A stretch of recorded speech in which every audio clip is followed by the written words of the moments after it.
안녕하세요. 하루 필수 말씀 충전 하필 큐티 조종환입니다. 오늘 함께 나눌 하나님 말씀은 마가복음 6장 1절에서 13절까지 말씀입니다. 예수께서 거기를 떠나서 고향에 가시니 제자들도 따라갔다. 안식일이 되어서 예수께서 회당에서 가르치기 시작하셨다. 많은 사람이 듣고 놀라서 말하였다. 이 사람이 어디에서 이런 모든 것을 얻었을까? 이 사람에게 있는 지혜는 어떤 것일까? 그가 어떻게 그 손으로 이런 기적들을 일으킬까? 이 사람은 마리아의 아들 목수가 아닌가? 그는 야고보와 요셉과 유다와 시몬의 형이 아닌가? 또 그의 누이들은 모두 우리와 같이 여기에 살고 있지 않은가? 그러면서 그들은 예수를 달갑지 않게 여겼다. 예수님은 나사렛으로 가십니다. 그리고 나사렛으로 제자들이 따라가요. 장면은 안식일과 회당이라고 하는 배경으로 정해지고 있는데요. 우리가 이전의 본문에서 안식일과 회당이 기적과 가르침이 결합되고 놀라움을 자아내는 일들로 가득했던 것을 생각해 보면 이 나사렛에서 일어나는 반응은 굉장히 다르다는 걸 알 수 있습니다. 예수님께서 가르치시기 시작하실 때 많은 사람들이 듣고 놀랐는데 그 놀람의 반응이 좀 이상한 거죠. 그들은 예수님의 정체를 알고 있어요. 이 사람은 마리아의 아들 목수라고 이 정체를 특정합니다. 분명히 이 듣고 있는 청자들은 예수님의 어린 시절의 기억과 또 예수님의 가정사에 대해서 너무나 잘 알고 있는 사람들이라는 걸 알 수가 있어요. 예수님의 형제들의 이름들도 등장을 하죠. 또 이들의 삶이 이제 궁금해지기도 하는데 이 본문의 시점에서 이들은 어떤 긍정적인 반응을 보이는 것으로 보여지지 않습니다. 우리가 이전 본문에서 예수님을 미친 것으로 여겼다, 이 사탄에 들린 것으로 여겼다라는 그런 표현들도 읽어볼 수 있을 정도로 이런 예수님에 대해서 지금 반감을 가지고 있다라고 알 수 있어요. 그런데 이후에 이들 모두가 교회 안에서의 어떤 신앙을 공유했음을 추측할 수 있게 만드는 구절들이 있어요. 그래서 이 본문들에서 이름이 제시된 것은 아마도 이 교회 공동체 안에 소속되어져 있는 이들이 이 이야기의 증인들이 된다는 것을 알려주는 효과가 될 수 있었을 거예요. 그러니까 자기들이 이전에는 자신의 육체적인 형으로서 어떤 반감을 가지는 어떤 그런 과정들이 있었지만 그리고 그 모습들이 지금 오늘 본문에서도 확인되지만 내가 예수 그리스도가 어떻게 하나님의 아들이신가에 대해서 인정할 수밖에 없었는가, 결국에 이제 그게 부활이었을 것이고 그 과정들이 성경에서는 우리가 확인되지는 않지만 그것들이 교회 공동체 안에서는 분명히 이루어졌겠죠. 이들이 분명히 이 시점에서는 예수님에 대한 반대자였고 긍정적인 태도를 가진 자들이 아니었다는 사실을 확인하는 것만으로도 이들의 변화가 굉장히 큰 메시지로, 울림으로 아마 전달이 됐었을 겁니다. 그래서 예수께서 그들에게 말씀하셨다. 예언자는 자기 고향과 자기 친척과 자기 집 밖에서는 존경을 받지 않는 법이 없다. 예수께서는 다만 몇몇 병자에게 손을 얹어서 고쳐주신 것 밖에는 거기서는 아무 기적도 행하실 수 없었다.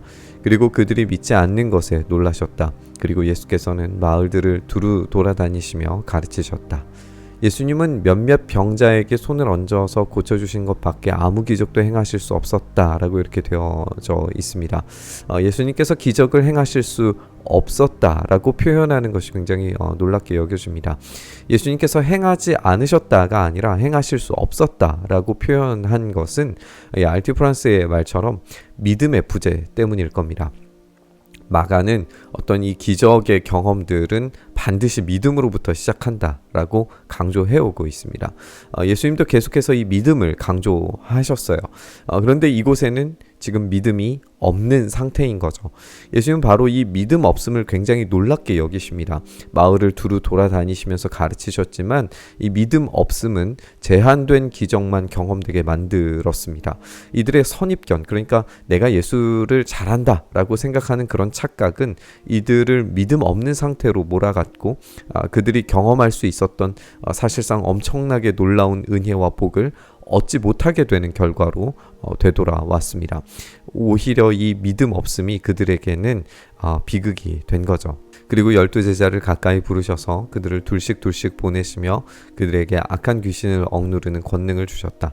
그리고 그들에게 명하시기를 길을 떠날 때에는 지팡이 하나밖에는 아무것도 가지고 가지 말고 빵이나 자루도 지니지 말고 전대에 동전도 넣어가지 말고 다만 신발은 신되 옷은 2벌 가지지 말라고 하셨다.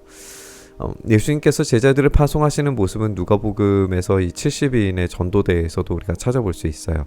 근데 마가복음 조금 더 좁은 수준의 12제자를 상정하고 12제자를 보내는 것으로 이야기하고 있죠. 어쨌든 이 12제자는 보냄을 받은 자들, 이 사도로서 이 전도의 역할을 감당합니다. 이들은 악한 귀신을 억누르는 권능을 얻었고 둘씩 보냄을 받게 됩니다.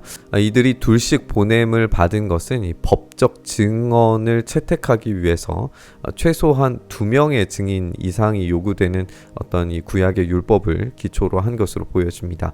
이들은 가지지 말아야 할 금지 물품들도 제시받게 되는데요. 여기서 알 수 있는 것은 그들이 아무것도 가지지 않음으로써 이 떠돌이 나그네처럼 되었다라는 점입니다. 어디론가 정착할 수 있는 것은 하나도 가지고 가서는 안 됩니다. 모든 물질적인 필요는 호의에 따라서 제공받게 될 겁니다. 그냥 아주 가볍게 떠나야 됩니다. 나머지는 책임져 주시는 하나님만 의지해야죠. 또 그들에게 말씀하셨다. 어디서 어느 집에 들어가든지 그곳을 떠날 때까지 거기에 머물러 있어라. 어느 곳에서든지 너희를 영접하지 않거나 너희의 말을 듣지 않거든 그곳을 떠날 때에 너희의 발에 묻은 먼지를 떨어서 그들을 고발할 증거물로 삼아라. 그들은 나가서 회개하라고 선포하였다. 그들은 많은 귀신을 쫓아내며 수많은 병자에게 기름을 발라서 병을 고쳐 주었다. 중동 사회에서 방문 교사들에 대해서 굉장히 호의적이어야 된다라는 점을 우리가 문화적인 배경으로 생각해 봐야 할 것 같아요. 이것은 사실 명예와 관련되어져 있기 때문에 이 손님 대접을 극진히 해야 하는 그 문화권에서 지금 이 가르침을 가지고 오는 이 제자들에 대한 환대는 당연해야만 했습니다. 그들은 그곳에 머무르면서 주신 권세에 따라서 전달받은 메시지를 힘있게 전해야 됩니다. 그리고 그 힘있게 전하는 메시지 가운데서 그들에게 믿음이 있다면 기적이 일어날 겁니다.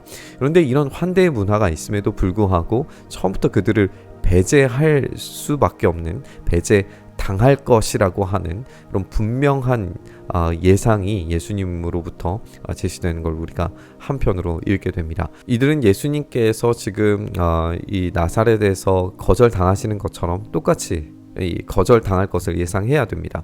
그런 거절은 이 고발 당하게 될 거예요. 이 고발은 제자들이 고발당하는 게 아니라 그들을 거절한 그들이 고발당하는 거죠. 그 증거물로 발에 묻은 먼지를 떨어버리라고 명령하시는 건데 이로써 그들은 정죄 당하게 될 겁니다. 제자들은 많은 귀신을 쫓아내고 병을 고쳐주는 일들을 경험합니다. 이것이 이 선포와 연결되어져 있다는 점을 우리가 주목해 봐야 됩니다. 이 선포는 회개를 통한 하나님 나라에 대한 믿음을 요구했습니다. 그리고 이 믿음을 가질 때 죽기와 이 병고침의 기적이 경험될 겁니다. 오늘 본문에서 우리는 이 믿음이 모든 이야기의 핵심에 놓여져 있다는 것을 보게 됩니다. 아무리 예수님이셔도 이 믿음 없는 자들에게 베풀 수 있는 기적은 없다. 라는 것이 확인이 되고 있습니다. 제자들도 거절하는 동네는 먼지를 털고 떠나야 됩니다. 결국에 이 믿음이 바꿀 수 있는 유일한 능력이라는 게 분명한 거죠. 우리에게 바로 이 믿음이 있기를 바랍니다. 이 믿음만이 우리를 변화시킬 수 있는 유일한 근거가 될 겁니다.